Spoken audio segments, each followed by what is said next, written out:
الحمد للہ وکفا وسلام علی عبادہ الذین اصطفیٰ اما بعد۔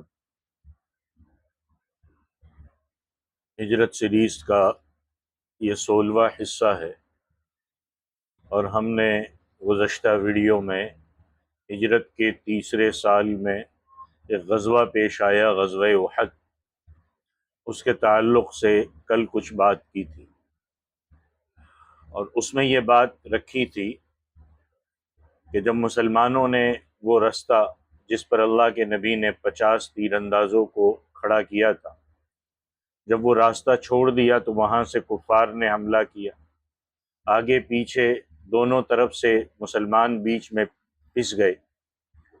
اسی پریشانی کے عالم میں جبکہ بکھرے ہوئے مسلمان ابھی رحمت عالم صلی اللہ علیہ وسلم کے پاس جمع بھی نہیں ہوئے تھے کہ عبداللہ ابن قمیہ، جو قریش کے بہادروں میں بہت ہی نامور تھا، اس نے اچانک حضور صلی اللہ علیہ وسلم کو دیکھ لیا، ایک دم بجلی کی طرح صفوں کو چیرتا ہوا آیا اور تاجدار دو عالم صلی اللہ علیہ وسلم پر قاتلانہ حملہ کر دیا۔ اس ظالم نے پوری طاقت سے آپ کے چہرے انور پر تلوار ماری، جس سے لوہے کی ٹوپی کی 2 کڑیاں اللہ کے نبی کے چہرے میں چبھ گئی۔ ایک دوسرے کافر نے آپ کے چہرے اقدس پر ایسا پتھر مارا کہ آپ کے 2 دندان مبارک شہید ہو گئے اور نیچے کا مقدس ہونٹ زخمی ہو گیا۔ اسی حالت میں ابی بن خلف ملعون اپنے گھوڑے پر سوار ہو کر آپ کو شہید کر دینے کی نیت سے آگے بڑھا۔ حضور اکرم صلی اللہ علیہ وسلم نے اپنے ایک جانثار صحابی حضرت حارثہ سے ایک چھوٹا سا نیزہ لے کر ابی بن خلف کی گردن پر مارا، جس سے وہ تلملا گیا۔ گردن پر بہت معمولی زخم آیا اور وہ بھاگ کر نکلا، مگر اپنے لشکر میں جا کر اپنی گردن کے زخم کے بارے میں لوگوں سے اپنی تکلیف اور پریشانی ظاہر کرنے لگا اور بے پناہ ناقابل برداشت درد کی شکایت کرنے لگا۔ اس پر اس کے ساتھیوں نے کہا کہ یہ تو معمولی خراش ہے، تم اس قدر پریشان کیوں؟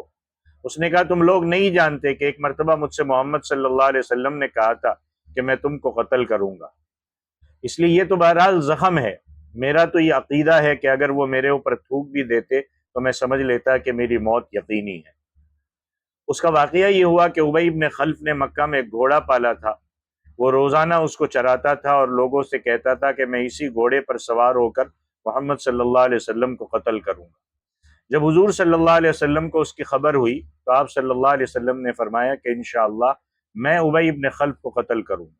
چنانچہ ابی بن خلف اپنے اسی گھوڑے پر چڑھ کر جنگ احد میں آیا تھا جو یہ واقعہ پیش آیا۔ ابی بن خلف نیزے کے زخم سے بے قرار ہو کر راستے بھر تڑپتا رہا، بلبلاتا رہا، یہاں تک کہ جنگ احد سے واپس ہوتے ہوئے مقام صرف میں انتقال کر گیا۔ اسی طرح ابن قبیہ ملعون، جس نے حضور کے چہرے پر تلوار چلا دی تھی، ایک پہاڑی بکرے کو اللہ نے اس پر مسلط کیا اور اس نے اس کو سینگ مار مار کر چھلنی کر ڈالا اور پہاڑ کی بلندی سے نیچے گرا دیا، جس سے اس کی لاش ٹکڑے ٹکڑے ہو کر زمین پر بکھر گئی۔ جب حضور صلی اللہ علیہ وسلم زخمی ہو گئے تو چاروں طرف سے کفار نے آپ پر تیر اور تلوار کا وار شروع کر دیا، اور کفار کا بے پناہ ہجوم آپ کے ہر 4 طرف سے حملہ کرنے لگا، جس سے آپ کفار کے نرغے میں محصور ہونے لگے۔ یہ منظر دیکھ کر جانثار صحابہ کا جوش جانثاری خون سے کھولنے لگا، جانثاری سے خون کھولنے لگا، اور وہ اپنا سر ہتھیلی پر رکھ کر آپ کو بچانے کے لیے اس جنگ کی آگ میں کود پڑے اور آپ کے آس پاس ایک حلقہ بنا لیا۔ حضرت ابو دجانہ جھک کر آپ کے لیے ڈھال بن گئے، چاروں طرف سے جو تلواریں برس رہی تھی ان کو وہ اپنی پیٹھ پر لیتے رہے اور آپ تک کسی تلوار یا نیزے کے وار کو پہنچنے ہی نہیں دیتے۔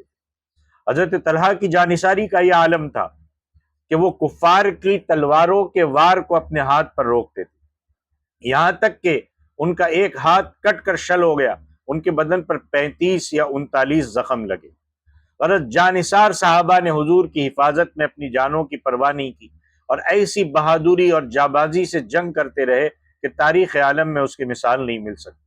حضرت ابو طلحہ نشانہ بازی میں مشہور تھے، انہوں نے اس موقع پر اس قدر تیر برسائے کہ کئی کمانیں ٹوٹ گئی۔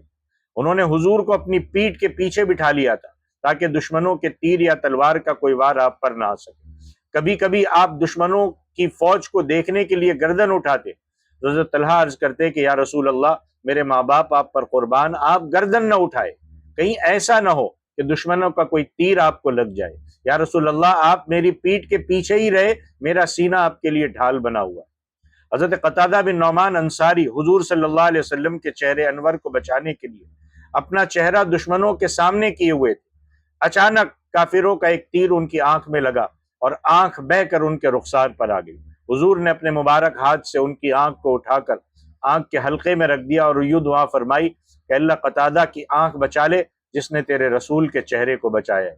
مشہور ہے کہ ان کی وہ آنکھ دوسری آنکھ سے زیادہ روشن اور خوبصورت ہو گئی۔ حضرت سعد بن ابی وقاص بھی تیر اندازی میں انتہائی با کمال تھے، یہ بھی حضور کی مدافعت میں جلدی جلدی تیر چلا رہے تھے اور ظالم کفار انتہائی بے دردی کے ساتھ حضور پر تیر برسا رہے تھے، مگر اس وقت بھی زبان مبارک پر یہ دعا تھی رب اغفر قومی فإنہم لا یعلمون، اے اللہ میری قوم کو بخش دے وہ مجھے جانتے نہیں۔ حضور صلی اللہ علیہ وسلم دندان مبارک کے صدمے اور چہرے انور کے زخموں سے نڈال ہو رہے تھے، اسی حالت میں آپ ان گھڑوں میں سے ایک گھڑے میں گر پڑے جو ابو عامر فاسق نے جگہ جگہ وہاں کھودے تھے تاکہ مسلمان لا علمی میں ان گھڑوں کے اندر گر پڑے۔ حضرت علی نے آپ کا مبارک ہاتھ پکڑا، حضرت طلحہ بن عبید اللہ نے آپ کو اٹھایا، حضرت ابو عبیدہ بن جراح نے لوہے کی ٹوپی کے کڑے کا ایک حلقہ جو چہرے انور میں چپ گیا تھا اپنے دانتوں سے پکڑ کر اس زور سے کھینچ کر نکالا کہ ان کا ایک دانت ٹوٹ کر زمین پر گر پڑا۔ پھر دوسرا حلقہ جو دانتوں سے پکڑ کر کھینچا تو دوسرا دانت بھی ٹوٹ گیا۔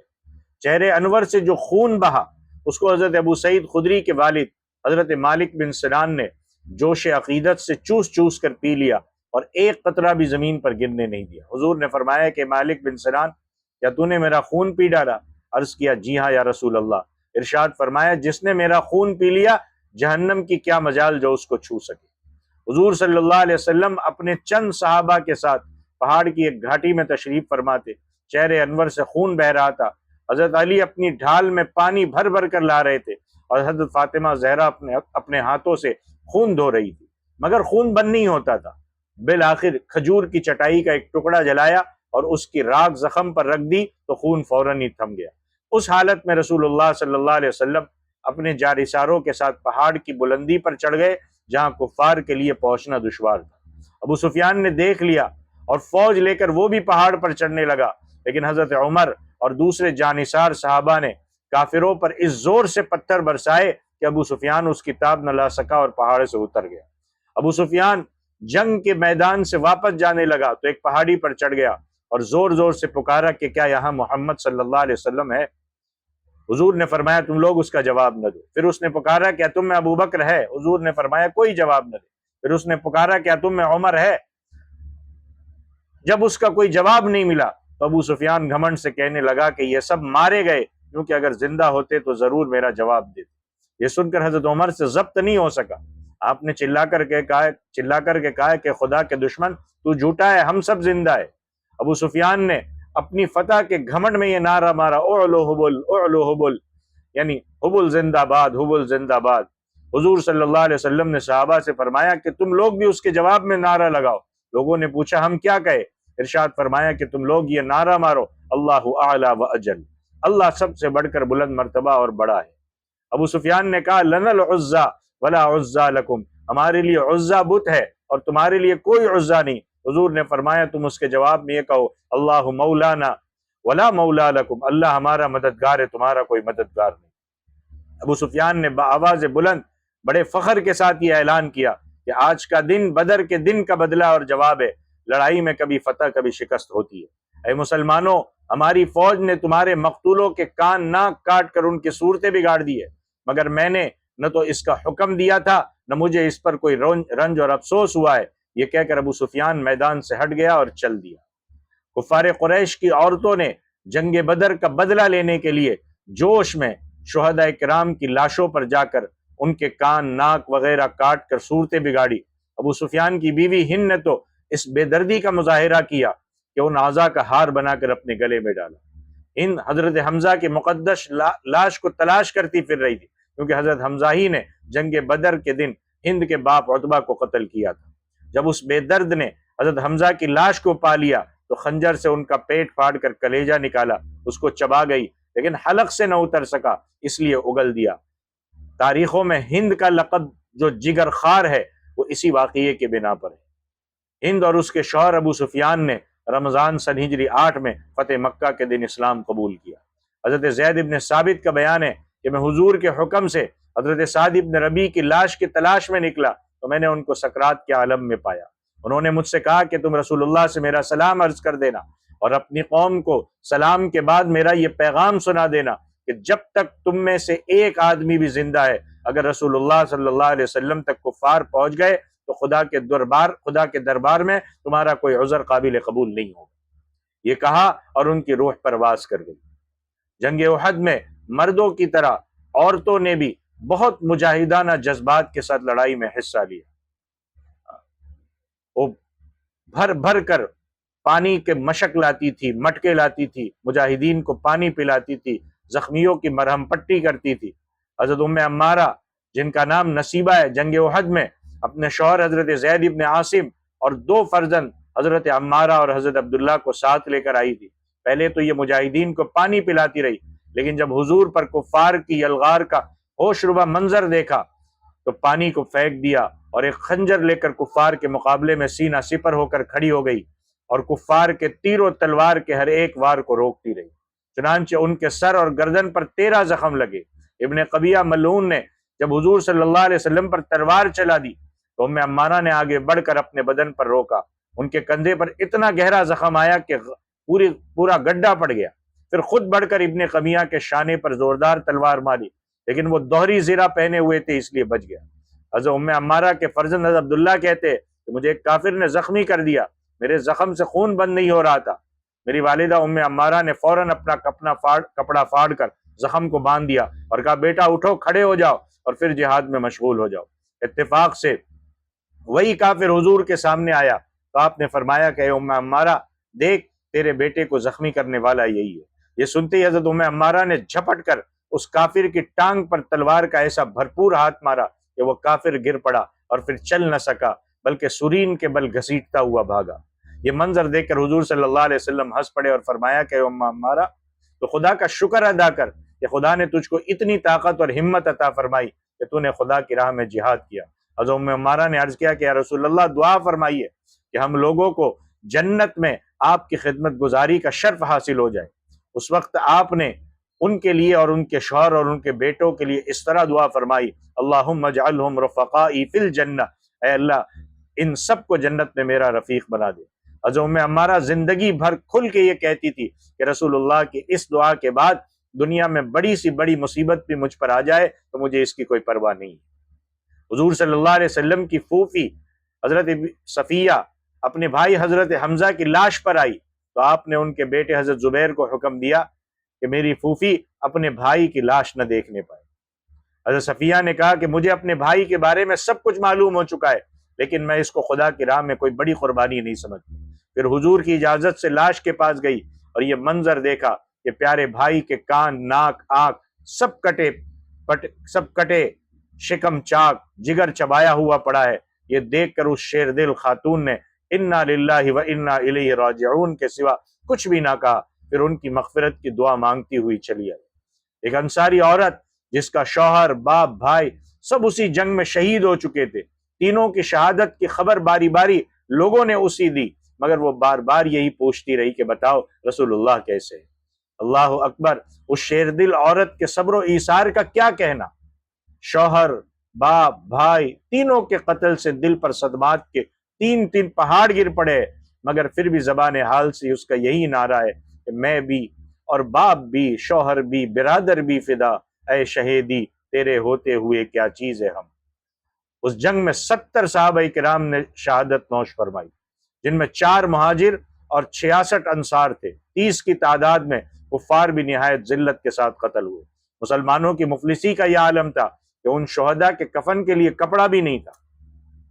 حضرت مصعب بن عمیر کا حال یہ تھا کہ شہادت کے وقت ان کے بدن پر صرف ایک اتنی بڑی کملی تھی کہ ان کی لاش کو قبر میں لٹانے کے بعد اگر سر ڈھانپا جاتا تو پاؤں کھل جاتے، پاؤں کو ڈھانپا جاتا تو سر کھل جاتا، بالآخر سر چھپا دیا گیا، پاؤں پر گھاس ڈال دی گئی۔ شہداء کرام خون میں لتھڑے ہوئے دو دو شہید ایک ایک قبر میں دفن کیے گئے، جس کو قرآن زیادہ یاد ہوتا اس کو آگے رکھتے۔ حضور صلی اللہ علیہ وسلم شہداء احد کی قبروں کی زیارت کے لیے تشریف لے جاتے تھے۔ آپ کے بعد حضرت ابوبکر صدیق، حضرت عمر فاروق کا بھی یہی عمل رہا۔ ایک مرتبہ حضور صلی اللہ علیہ وسلم شہداء احد کی قبروں پر تشریف لے گئے تو ارشاد فرمایا کہ یا اللہ تیرا رسول گواہ ہے کہ اس جماعت نے تیری رضا کی طلب میں جان دی ہے۔ پھر یہ بھی ارشاد فرمایا کہ قیامت تک جو مسلمان بھی ان شہیدوں کی قبروں پر زیارت کے لیے آئے گا، ان کو سلام کرے گا تو یہ شہداء کرام اس کے سلام کا جواب دیں گے۔ چنانچہ حضرت فاطمہ خزائیہ کا بیان ہے کہ میں ایک دن احد کے میدان سے گزر رہی تھی، حضرت حمزہ کے قبر کے پاس پہنچ کر میں نے عرض کیا السلام علیک یا عم رسول اللہ، اے اللہ کے رسول کے چچا آپ پر سلام ہو، تو میرے کان میں یہ آواز آئی وعلیک السلام ورحمۃ اللہ وبرکاتہ۔ 46 برس کے بعد شہداء احد کی بعض قبریں کھل گئی تو ان کے کفن سلامت تھے، بدن تر و تازہ تھے۔ تمام اہل مدینہ اور دوسرے لوگوں نے دیکھا کہ شہداء کرام اپنے زخموں پر ہاتھ رکھے ہوئے تھے، اور جب زخم سے ہاتھ اٹھایا تو تازہ خون نکل کر بہنے لگا۔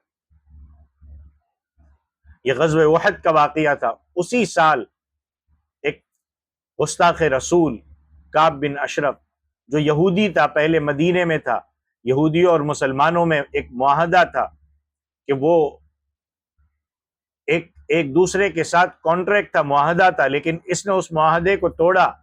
وہ جنگ بدر کے بعد مکہ گیا، قریش کو ابھارا اور ابھار کر لے کے آیا، یہاں تک کہ اس نے اللہ کے نبی کی شان میں گستاخیہ کی، بے ادبیہ کی۔ اسی پر بس نہیں بلکہ آپ کو چپکے سے قتل کرا دینے کا ارادہ کیا۔ جب اس کی یہ حرکتیں سراسر معاہدے کی خلاف ورزی تھی جو یہود اور انصار کے درمیان ہو چکا تھا، مسلمانوں اور کفار قریش کی لڑائی میں یہودی غیر جانبدار رہیں گے، بہت دنوں تک مسلمان برداشت کرتے رہے، مگر جب اللہ کے نبی کی جان کو خطرہ لاحق ہو گیا تو حضرت محمد بن مسلمہ نے حضرت ابو نائلہ اور حضرت عباد بن بشر اور حضرت حارث بن اوس اور حضرت ابو عبس کو ساتھ لیا اور رات میں کعب بن اشرف کے مکان پر گئے اور ربیع الاول سن ہجری 3 کو اس کے قلعے کے فاٹک پر اس کو قتل کیا، اور صبح کو اللہ کے نبی کی بارگاہ میں حاضر ہو کر اس کا سر تاجدار دو عالم صلی اللہ علیہ وسلم کے قدموں میں ڈال دیا۔ اس قتل کے سلسلے میں حضرت حارث ابن اوس تلوار کی نوک سے زخمی ہو گئے۔ محمد بن مسلمہ وغیرہ ان کو کندھوں پر اٹھا کر اللہ کی بارگاہ میں لائے اور آپ نے اپنا لعاب دہن ان کے زخم پر لگا دیا، اسی وقت شفا کامل حاصل ہو گئی۔ ہجرت کے تیسرے سال کئی واقعات ہوئے۔ 15 رمضان سن ہجری 3 کو امام حسن کی ولادت ہوئی۔ اسی سال حضور صلی اللہ علیہ وسلم نے حضرت حفصہ سے نکاح فرمایا۔ حضرت حفصہ حضرت عمر فاروق کی صاحبزادی جو غزوہ بدر کے زمانے میں بیوہ ہو گئی، ان کے مفصل حالات ازواج مطہرات کا جب ذکر کروں گا جب اس میں آئیں گے۔ اسی سال حضرت عثمان غنی نے حضور صلی اللہ علیہ وسلم کی صاحبزادی حضرت ام کلثوم سے نکاح کیا۔ میراث کے احکام و قوانین بھی سن ہجری 3 میں نازل ہوئے۔ سن ہجری 3 تک مشرک عورتوں کا نکاح مسلمانوں سے جائز تھا، مگر سن ہجری 3 میں اس کی حرمت نازل ہو گئی اور ہمیشہ کے لیے مشرک عورتوں کا نکاح مسلمانوں سے حرام کر دیا گیا۔ یہ تھے سن ہجری 3 کے کچھ واقعات اور غزوہ احد کا باقی بچا تفصیلی واقعہ۔ جزاکم اللہ خیر۔ گزارش کروں گا لائک کرے، شیئر کرے، کامنٹ کرے، زیادہ سے زیادہ سبسکرائب کرے لوگوں سے، اور لوگوں تک سیرت کا پیغام پہنچائے۔ السلام علیکم ورحمۃ اللہ وبرکاتہ۔